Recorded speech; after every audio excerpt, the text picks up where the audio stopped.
CNN has learned that Admiral Frank Mitch Bradley, who oversaw the operation, told lawmakers today on the Hill that the two survivors did not, as some defense officials have been claiming for months behind the scenes, radio for backup before a second strike killed them.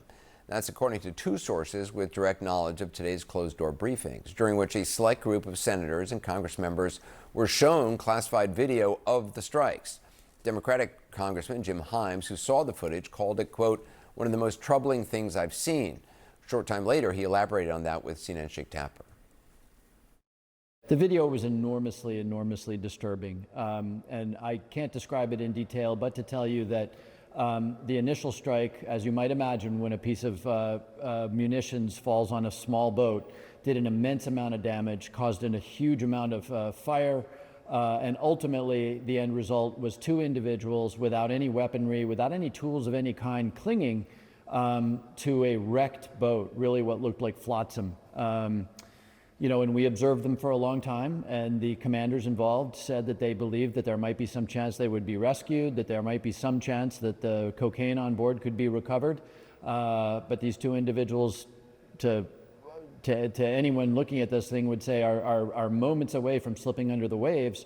The decision was taken to kill them, and that is in fact what happened. And that was pretty hard to watch, I must say. Well, not everyone who saw the video shares that view. Arkansas Republican Senator Tom Cotton, for one. The first strike, the second strike, and the third and the fourth strike on September 2nd were entirely lawful and needful, and they were exactly what we would expect our military commanders to do. I saw two survivors trying to flip a boat loaded with drugs bound for the United States back over so they could stay in the fight. I didn't see anything disturbing about it. What's disturbing to me is that millions of Americans have died from drugs being run to America by these cartels. Again, Admiral Bradley said that, at least when it came to radioing for help or backup, the survivors did not do that. And according to our sources, said they did not appear to have radio or other communications devices. Now, you'll remember defense officials have been quietly pushing back on criticism that this was a war crime by arguing in part that they were legitimate targets because they appeared to be radioing for help or backup. Now, today, Admiral Bradley said the two survivors were in no position to make a distress call. Now, if true, it marks yet another shift in a story that has changed considerably since it first broke in the Washington Post earlier this week.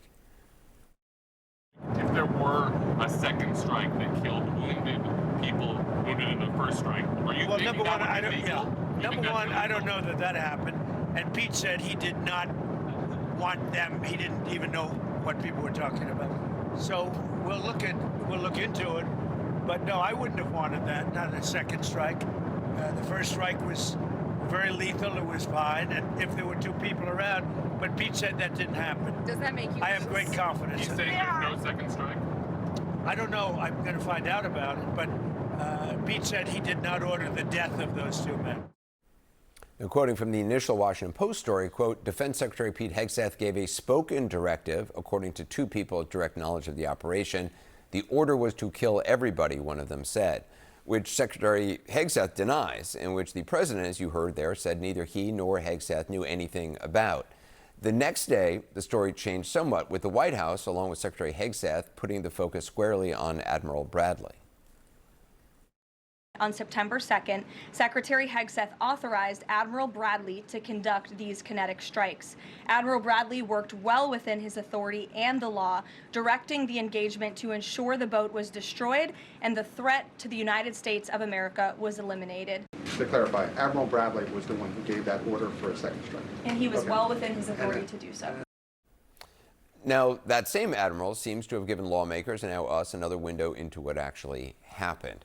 I want to bring in Congressman Jake Auchincloss. Congressman, what is this new information that Admiral Bradley reportedly says that the survivors of the initial strike did not appear to have radio or other communications devices and were in no position to make a call, a distress call? Does it change the government's argument that the secondary strike was legal and justified? Does it, in your opinion, should it? Anderson, good evening.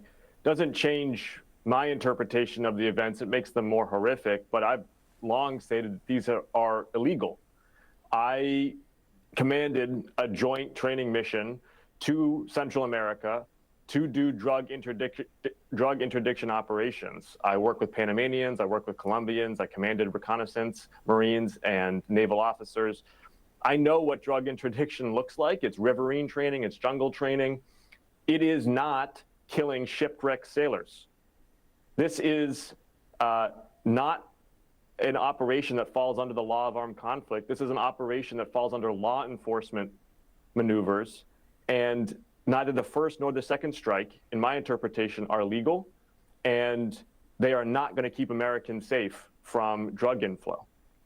I talked to Senator Tammy Duckworth a short time ago, and one of the things she was saying is that, look, this is not, in her opinion, this is not about necessarily the, these two men and narco traffickers, but what if in the future, if the U.S. is doing this, an American pilot is shot down, is floating in a dinghy and able to radio for help, would some force kill him and say, well, look, the U.S. is doing this, we can do this too? Would it change somehow the rules of war if this is not illegal? I certainly agree with the senator that the United States respecting international standards and humanity is critical, both for who we are as a country, but also for how we want our citizens to be treated. I would also agree with her that as horrific as these details about these two shipwrecked sailors are, it's not actually the central point. The central point here in these operations in Central America is that this is blood for oil version 2.0. Just like 20 years ago in Iraq, when another Republican president got this country into military adventurism in pursuit of oil, Donald Trump is trying to get the United States involved in military operations in Venezuela because they have the world's largest oil reserves, and Chevron has a joint operating agreement for those reserves, and the president is trying to hook up the U.S. oil majors. According to a source with direct knowledge of the briefing, Admiral Bradley ordered the second strike to destroy the remains of the vessel, killing the survivors on the grounds it appeared that part of the vessel remained afloat because it still contained cocaine. Does that rationale make sense to you?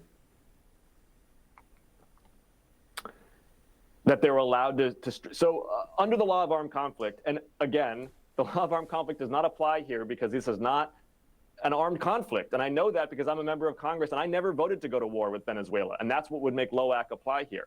But even supposing that LOAC was applying to this situation, you're only allowed to strike a disabled vessel if there's reason to believe that that vessel could be brought back into armed combat against another U.S. vessel. That is so clearly what was not the case here that it just makes that rationale ludicrous.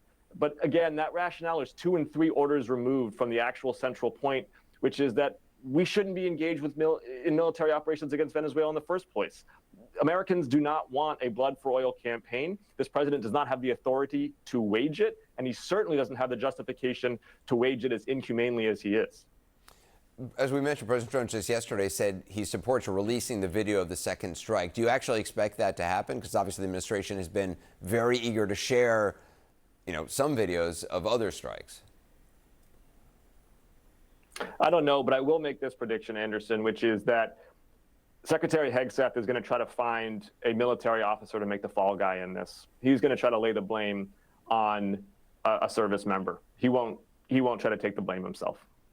It's interesting you say that because in one of his public statements early on about Admiral Bradley was, everybody should know I have his back, I have the military's back, but it was Bradley who made the order, which is kind of, it's saying you have somebody's back, and yet it's also pointing out that they have a target on their back. He will find someone with stars on their shoulder to take the blame because Secretary Hegseth ultimately does not have the integrity to own this decision. Congressman Jake Auchincloss, I appreciate your time tonight. Thank you. Joining me now is former Congressman and military veteran Adam Kinzinger. Congressman, what do you make of all that we have learned today and this idea, this latest exclusive CNN reporting, that part of the testimony today was that there was not a radio or that they were not radioing for help or radioing for something? Yeah, Anderson, this collapse is like I was seeing yesterday or the day before, they were trying to make the case again that they were calling for help and trying to gather the drugs back up. That was actually the argument. The other thing I would say, by the way, is even if they were calling for help, you would think the military would want to stay and observe who comes, right? And then maybe interdict that boat the way we used to interdict boats by shooting the engine out and sending another boat to interdict it. But this is really tough to see any case in which people hanging on to survive doesn't not just violate LOAC, it violates the maritime law. I mean, we used to, but you would read stories about pirates back in the day that would be rescued out of the sea because there's an understanding that the second, whether you're military or civilian, the second you're basically floating in distress, it is the requirement to pull them out of the water. And it doesn't matter, Anderson, if you're a bad person or a good person. It doesn't even matter if you're on drugs or whatever. At any point when you are distressed in the water, it becomes incumbent on whoever can to rescue that person. And this is the opposite of what happened.